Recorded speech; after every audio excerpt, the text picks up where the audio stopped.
Well, greetings, Mr. Colazar's class in chemistry department. We're just going to go through kind of some chapter 10, your worksheet problems, kind of how to solve them. This is just here to kind of just help you out listening to any of the sections. You can skip around as you're going, but just to kind of review and make sure we're on the right track. So chapter 10:1 starts out, demonstrate the mathematical relationship between 1 mole and Avogadro's number. So remember, 6.02 times 10 to the 23rd equals 1 mole. And generally we're calling this one particles as we're going forward, depending on which type of particle we're going to use, either atoms, molecules, formula units, or ions. What's the relationship between the factors used in particles? So we could have either 6.02 times 10 to the 23rd particles over 1 mole, or 1 mole of those particles over 6.02 times 10 to the 23rd, setting up so we can cancel units. So remember, we want to set it up correctly so we can cancel those units. So in this example here, from our problems on number, I think it's number 5, 11.5 moles of silver. If we want to go to the right representative particle, we're going to go from silver, we'd want to go 1 mole of silver on the bottom is equal to 6.02 times 10 to the 23rd representative particles, in this case atoms of silver on top. Moles cancel the moles, and as we multiply across, we're left with 6.92 times 10 to the 24th atoms of silver. So our other version, if we were starting out with atoms of aluminum in this case, 5.75 times 10 to the 24th atoms of aluminum, we would set it up 6.02 times 10 to the 23rd atoms of aluminum over 1 mole of aluminum. This then, atoms would cancel atoms, and we would be left with about 9.55 moles of aluminum. So our first conversion was from particles to moles, or moles to particles. Section 10.2. In section 10.2, we're going to be looking at the differences with mass and moles. So one of our things was describe the similarities and differences between atomic mass units. Similarities, both have the same number. Between atomic mass units and molar mass. Differences, then, are the labels. Atomic mass units is for 1 atom of a substance. Both numbers on the same on the PT for 1 atom, and molar mass is for 1 mole of the substance instead. So its unit and then is grams per mole versus atomic mass units. Listed 2 molar mass conversions for element boron. So boron, 1 mole of boron would be equal to 10.81 grams of boron from the PT, or 10.81 grams of boron would equal 1 mole of boron. And again, we want to set up units to cancel. So depending on which one we actually want to use for canceling our units. So an example of this, calculate the mass in grams for each of the following. If you have 11.5 moles of aluminum and you want to go to grams, 1 mole of aluminum is equal to 26.98 grams. That's from the periodic table of aluminum. Setting up moles cancel the moles, and in the end we're left with about 310 grams of aluminum. Or we could go from moles to grams to moles. So if we had 5.75 grams of silver, we would want to use periodic table. 107.87 grams of silver would equal 1 mole of silver. Again, from the periodic table, grams cancel the grams. We're left with moles of silver. And in the end, we'd have about 0.0533 for sig figs moles of silver. So we've went now from grams to moles and moles to grams. Continuing this idea, section 10.3. Describe how to get the molar mass of the compound. To find the molar mass of the compound, you just take each atom in the compound and add all of the masses together. So an example of this, KMnO4, we have 1 potassium times its mass, 39.10, goes 39.10 grams. And then we'd have 1 manganese, 1 manganese, which would equal 54.94, so 54.94 grams. And we'd have oxygens, we'd have 4 of them, times that 16.00, giving us a total of 64 grams. So in the end, we'd have a total mass of 158.04 grams per mole. So 158.04 grams for every mole, we'd have that many grams of KMnO4, potassium permanganate. So calculate the mass in grams. This is on that back side of worksheet 3. You have KMnO4's mass already. So if you have 1.77 moles of KMnO4, and we want to go from moles to grams, we can use our conversion. 158.04 grams of KMnO4 equals 1 mole of KMnO4. So as we work through this one, grams or moles cancel moles, and we're left with grams, numbers on top multiplied. With sig figs, we get about 280. We'll add the decimal to keep that 0 significant, grams of KMnO4. So now we've just added molar mass of a compound instead of just an atom to our conversions. 10.4 is where we start putting our ideas together. So 10.4 looks at starting out, if you were in particles, we could go to moles using 6.02 times 10 to the 23rd. Now, particles could be either atoms, molecules, formula units, or ions. Remember, ions would have like a charge to them. Formula units would be a metal and a non-metal.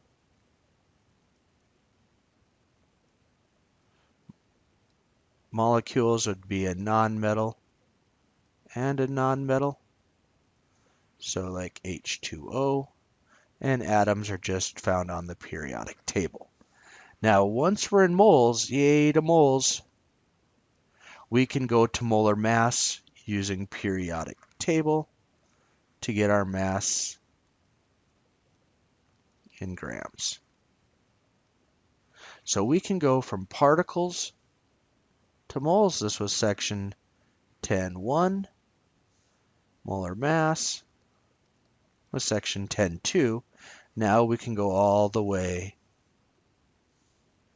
stopping at the moles. So we can go from moles to number of particles, we can go moles to mass, and now we can go all the way from mass to number of particles, going from one step to the next to the next. So to try some of these out, these are on the back side of worksheet 10.4. Determine the number of particles on 1.50 times are grams of Na2CO3. So to start us out, we need this mass on the PT of sodium carbonate. So when we look through, we'd have 2 sodiums, 1 carbon, 3 oxygens, gives us a total of 105.99 grams per mole of the Na2CO3. So our starting point, if we have 0.150 grams of Na2CO3, we need to first go from grams to moles. 1 mole of Na2CO3 is equal to 105.99 grams of Na2CO3. Grams would cancel the grams. Now we're in moles, so now we can go to number of particles. 6.02 times 10 to the 23rd formula units of Na2CO3 is equal to 1 mole of Na2CO3. So moles cancel moles. Numbers on top multiplied. Numbers on bottom are divided by each other. And in the end, we come up with about 8.52 times 10 to the 20th formula units. CO3 formula units. Guess I should formula units Na2CO3. So we've went from mass to moles, moles to number of particles to get our answer in the end. Or we could go just the other way. If we want to solve for mass, and we're given our certain number of formula units, NaCl to begin with 1 Na and 1 Cl, our total mass is going to be 58.44 grams per mole of NaCl from that periodic table. So in the beginning, we start off with that 2.47 times 10 to the 25th formula units of NaCl. And we want to first go to moles. 1 mole of NaCl is equal to 6.02 times 10 to the 23rd formula units of NaCl. Our second step then is to go through and now go from 1 mole of NaCl is equal to 58.44 grams of NaCl. So moles cancel moles, formula units cancel formula units, numbers on top multiplied, numbers on bottom are divided, and in the end we come up with about 2.40 times 10 to the third grams of NaCl. So we've went from mass to our number of particles to mass, or particles to mass. Mass to particles or particles to mass. Using 2 steps. Going through that moles is our in-between step there. So 10.5 gets us started with empirical molecular formula, but first percent composition. Percent composition, mass of each element.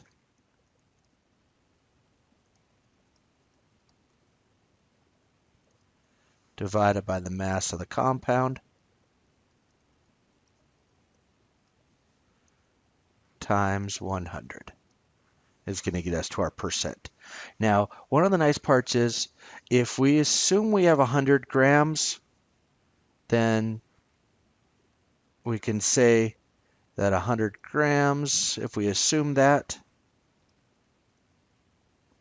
then our percents equal the mass. So what is percent composition of C4H10 or butane? We have carbon, 4 carbons at 12.01 is equal to 48.04 grams. Hydrogens, there are 10 of them at 1.01 is equal to 10.10. So we have a total of 58.14 grams of hydrogen. If we were to take that divided by 58.14 times 100, and divided by 58.14 times 100, we'd end up with 82.63% carbon, and our percent of hydrogen, the rest of the remainder, 17.3% hydrogen. So percent composition is going to be mass of the compound divided by the total mass of each one. Empirical formula. So this is the one that involves a few steps. We want to first off go percent to grams, grams to moles, and divide by smallest mole. So if we start off, we've got 43.67% is now going to be grams of phosphorus. So our first step going through this problem is we want to go from grams to moles. So 1 mole of phosphorus is equal to 30.97 grams of phosphorus. So that equals 1.41 moles phosphorus. And then our second one, 56.33 grams of oxygen times 1 mole oxygen over 16.00 grams of oxygen gets us 3.52 moles of oxygen. Went grams to moles now, divide by smallest mole number. So we're going to divide by 1.41 moles of phosphorus. Divide by 1.41 moles of phosphorus. So that'll give us 1 mole of phosphorus. And this will give us about 2.50 moles of oxygen. Now, little note here, since we have a half number, we're going to multiply everybody by 2 to get to whole numbers. Times 2 times 2. So in the end, we have 2 moles.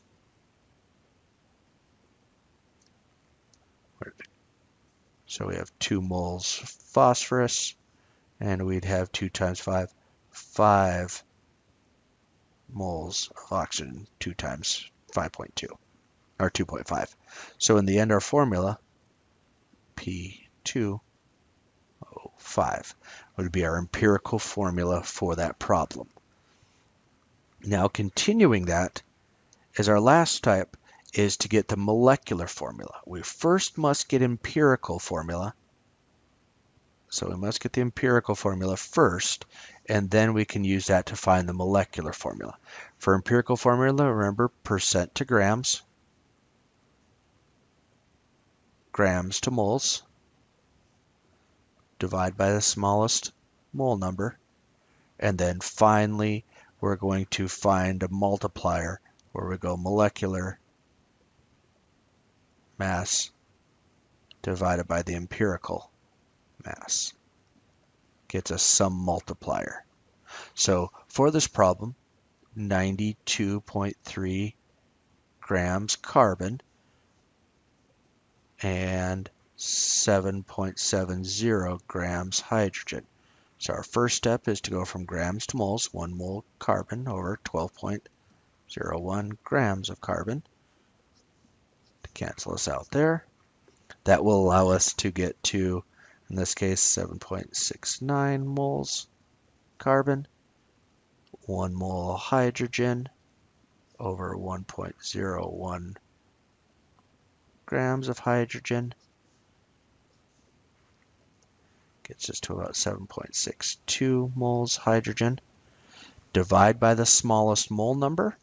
So divide by 7.62 gets us 1 mole hydrogen. Divide by 7.62, or 7.62 gets us to just over 1.01 moles of carbon. So when we put the two together, CH, technically C1, H1, but we don't write the ones in place. So CH is our chemical formula. Now, that's our empirical. formula. We want to take the molecular mass divided by empirical formula. So we know our molecular formula 26.01.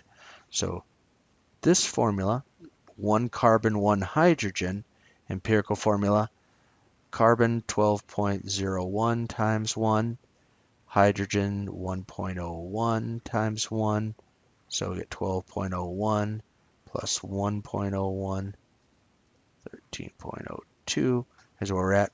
So 26.0 grams from here divided by that 13.02 grams. Find those two out. Comes out to approximately 1.99, which we're going to say is 2. Is going to be our multiplier. So our multiplier 2 times our original formula CH,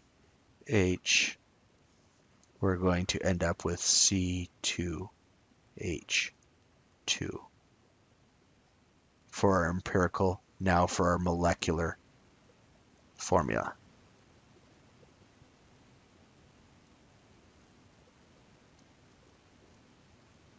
So that's that multiplier. It'll usually be a whole number, either 1, 2, 3, or 4, or 5. Whatever it is going to be is our multiplier in the end there. In our last section of the chapter, hydrates. Hydrates are going to include water. So how many waters is going to be the key? So naming our compounds, lithium, and then NO3 nitrate. And then we've got 4. So 4 on our gold packet, tetra. And we're going to end water with being called hydrates. So remember Greek prefixes for water. Cu2SO3. Remember SO3 is a -2. There are 2 coppers, so each one needs to be a +1. So copper 1 sulfite. And with 3 waters,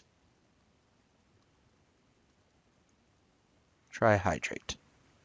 Or just the opposite way, nickel is a +2 chloride, so now nickel +2 crisscross with chloride is a -1 to get an I2. Hexa would be 6, so we include our dot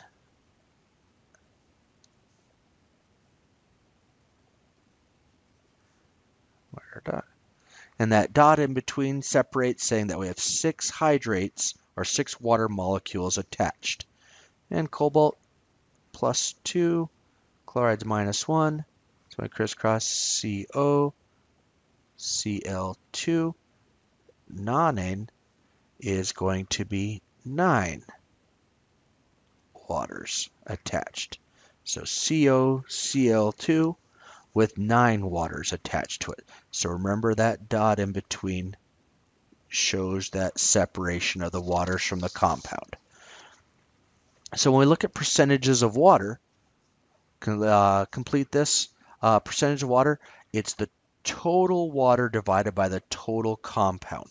So we want to go, when we look at it, it's total water divided by total compound and water.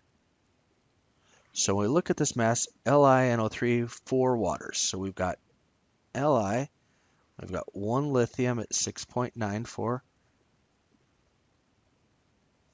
We've got 1 nitrogen at 14.01. And oxygen, we've got 3 oxygens at 16. And then also we've got hydrogen, and we now have 8 hydrogen, 4 times 2 at 1.01, so we'd have 8.08 hydrogen. And oxygen, we'd have 4 oxygens times 16, 64.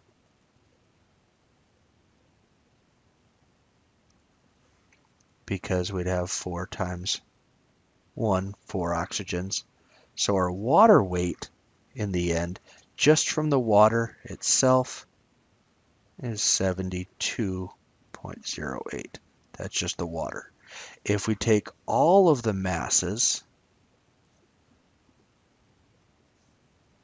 and combine them together, we end up with 141.06 grams. So this is just the mass of just the water, and this is the total mass of the compound and the water. So the total water divided by the total compound of water times 100 gives us our percent water. So in the end, we have 72.08 grams of water over our total mass, 141.06, is the whole mass of the LiNO3, 4 H2Os, and then times 100 gets us 51.1% H2O. So of this compound, LiNO3, H2O4, we have 51.10% of it being water weight. Hopefully this helped out as we were working through each of these sections, just skipping around and reviewing and helping you out there. Besides that, safe travels to everyone.